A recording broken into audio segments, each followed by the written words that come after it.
1984 का general election जहां BJP को प्राप्त हुए केवल 2 सीट और उसके अगले ही इलेक्शन 1989 बीजेपी को मिले 85 सीट्स और फिर ये आंकड़ा बढ़ता ही रहा और 1996 में बीजेपी केंद्र में सरकार बनाता है। इन कुछ ही सालों में ऐसा क्या हुआ था कि बीजेपी की लोकप्रियता इतना बढ़ गया?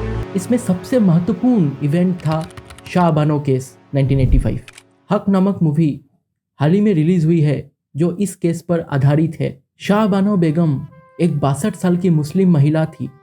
उनके शादी के लगभग 40 साल पश्चात उनके पति ने उन्हें तलाक दे दिया था। शुरुआत में उनके पति कुछ मेंटेनेंस अमाउंट देते रहे पर कुछ महीनों बाद वो बंद कर दिया गया। शाह बानो जी पूरी तरह अपने पति पर निर्भर थी फाइनेंशियली और उनके 6 बच्चे भी थे।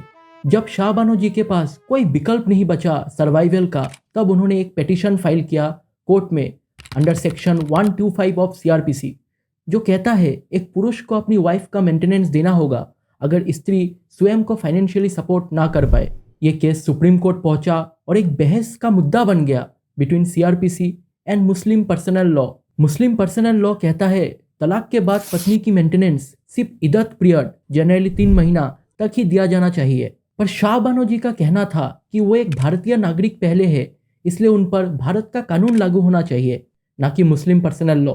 सुप्रीम कोर्ट फैसला सुनाते हुए कहा इस केस में सेक्शन 125 ऑफ सीआरपीसी एप्लीकेबल होना चाहिए, यानी शाह बानो जी केस जीत जाती है। पर यह सिलसिला यही समाप्त नहीं होता है। इस वर्डिक्ट के बाद मुस्लिम ऑर्थोडॉक्स संगठन फ्रंट फुट पे आ गए।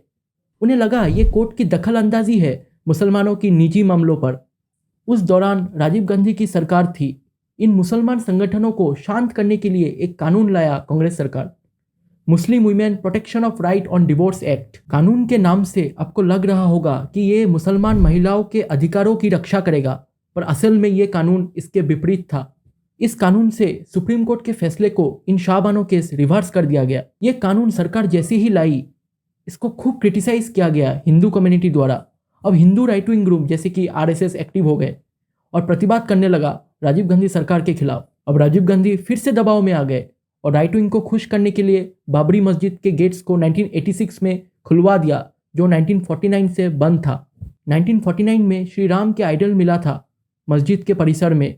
तब सरकार ने ताला लगवा दिया था बाबरी मस्जिद के दरवाजों पर सांप्रदायिक तनाव को रोकने के लिए। अब वो स्थान जहां श्री राम की आइडल मिली थी वो हिंदुओं के लिए खोल दिया गया।